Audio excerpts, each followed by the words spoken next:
Hey guys, I'm so sorry, it's been a while since I've done one of these, and I think the last time I did this was probably around March, and so I was only, a couple of months into the PhD, and now it's November, and I'm almost 10 months in, and it's flew by so quickly, I can't quite believe it. But I just thought I'd hop on here and do a quick video about what the last 10 months of a PhD have been like, what, perhaps if you're doing a PhD, what you could expect it to look like. If you're not doing a PhD, maybe it's just interesting for you to see what a PhD might look like, or what someone else's career, day-to-day life could be. So I'm just going to be talking about what the good bits have been, what the bad bits have been, what the sort of middly bits have been, and sort of things which I wish that I had known before doing a PhD. So thank you for joining me, and yeah, let's just dive straight into me discussing what's happened in the last 10 months, including this new fancy desk setup, as you can see. In fact, this monitor is less than a week old. So yeah, thank you, and let's crack on. Hey guys, so I'm going to take you through what the last 10 months of a PhD has been like. And so starting in February, so I started February the 1st of 2024, and it's now November. So when I started, it was still largely unstructured. Because I joined in a PhD where the study was ongoing, as one where I'd actually worked as a research assistant beforehand, and you can go watch the Day in the Life RA video if you'd like to. But for the first few months, the study was still ongoing, and so there was a lot that seemed to overlap with being a research assistant, so there's still the day-to-day admin. And so I was carrying on recruiting participants, testing participants, and as well as that, I was trying to do a lot of reading to try and formulate really what my PhD was, because there's all this data that's being generated by the study, and there's several PhD students also on this project, and so we're all trying to sort of, hone out our own section. And for me, I'm particularly interested in the sort of intricate variability in cognition and how this might have implications for precision psychiatry and personalised medicine down the line. And I'll do another video about that specifically. But the main point I wanted to express was just how much reading that the first 6 months of your PhD is likely to be if you're doing one, or if you're not doing one, what it looks like. Because there's so much where at the end of a PhD, you are going to be the individual who knows probably the most in the world about your given part of your topic.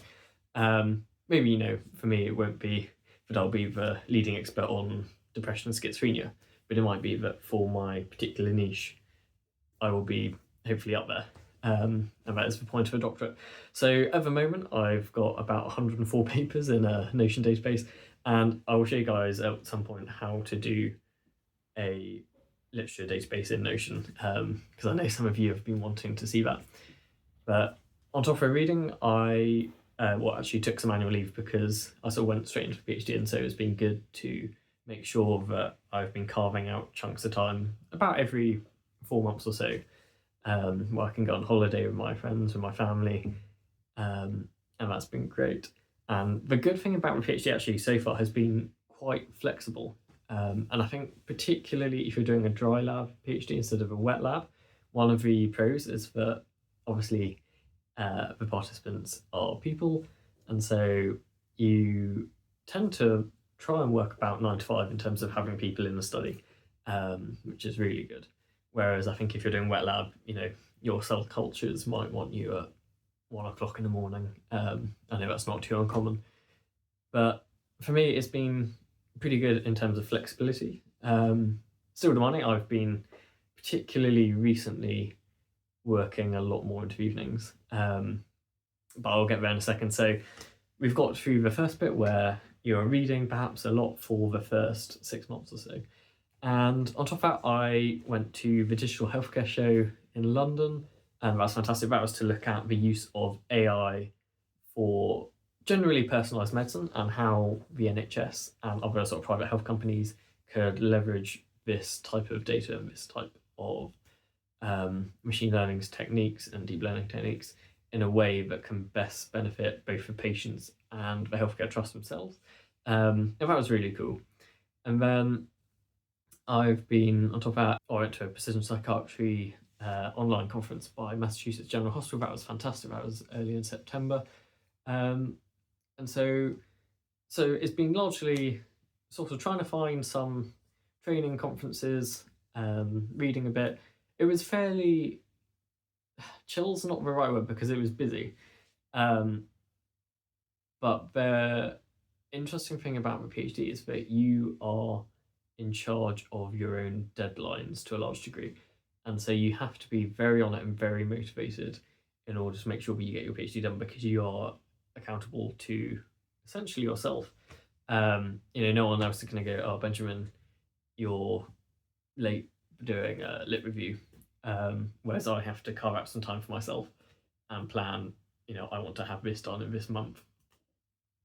And so that's one of the other things actually that I spent the first 6 months doing, was trying to come up with a structured plan for how I'd like the next 3 years to pan out.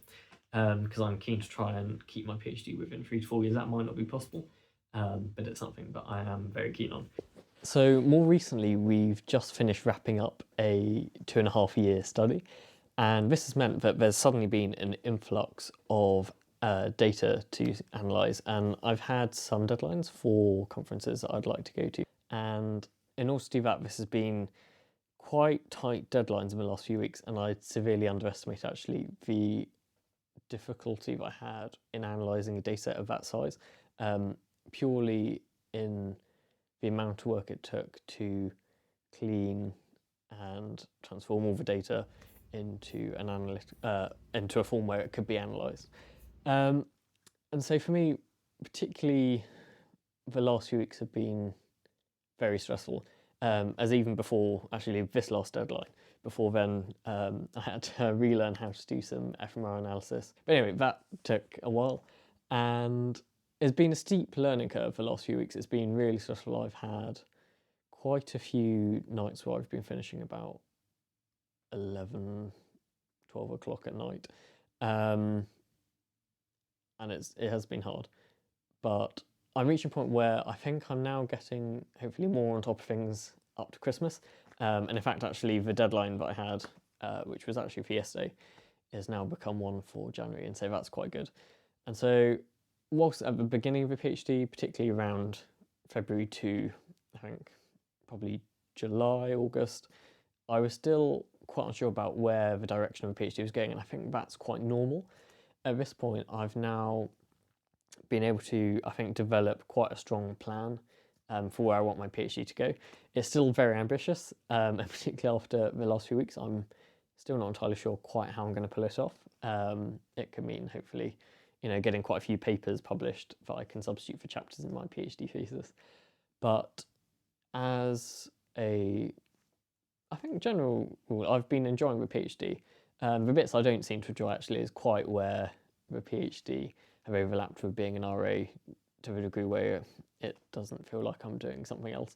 But this will take me actually right now into what the good bits have been and what the not so good bits have been. And so we'll start with the good. And so the best bits I think for me have been actually my team, my research team have been fantastic. The department that I'm in is super supportive. My supervisors are very knowledgeable. When they're around has been fantastic. They're both really busy, but they're great sports when they're there. And the research team that I actually share an office with, they basically adopted me as one of their team, and socially it's fantastic. I've also been able to get involved in more extracurricular activities actually outside of a PhD, and that's been something that's been really good. And so I've been able to get back into judo and get back into playing with trumpet, which is something I did at undergrad and masters and before then, and something that I hadn't done actually since being a research assistant. In terms of what the not so good bits have been, it has been largely, I think, particularly the tight deadlines, and where it's gone from being sort of completely unstructured in terms of, I'm the one that gives structure to what I need to do that day largely, to it then being, you need to have this done by then. And I, have found that quite tricky, but I think it's a learning curve. The other thing is, I've been learning to code, and some of you might remember from an earlier video that I've been doing Code Academy, and at this point I still don't feel like I know enough coding for me to be able to use it functionally in my analysis, and that's been a bit frustrating because what I've been doing so far has been quite tedious manual work, where if I had, I think, a Python pipeline, it could definitely be done a lot quicker.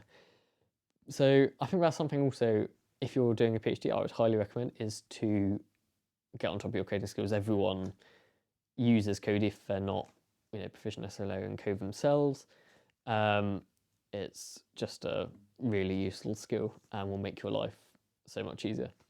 Now, things that haven't been quite so good, I think it's just again, as I said, the overlap with being a research assistant. It depends what study you're on, because if you're an individual PhD where you're coming up with your own study, that's quite different. For mine, I'm a PhD student on an existing sort of industry-led study, and so this has meant that there's some frustration in not being able to influence the study design. However, to be fair, on the plus side, it has given birth to a lot of interesting side projects I'm interested in. And I'll tell you about those in a different video. But so yeah, that's largely where I am from the last 10 months. And I'm so sorry it's taken me ages to get this video out, but hopefully it'll be interesting. I'm sorry if it's been a bit waffly, but if you would love to hear more about what the PhD is like, how to get onto a PhD, perhaps what the day-to-day life looks like, perhaps how I'm using Notion, where I'm finding sources, let me know. Drop a comment below, give me a like, give me a follow, and I'll hopefully see you in the next video. Thank you, and yeah, have a good rest of your day.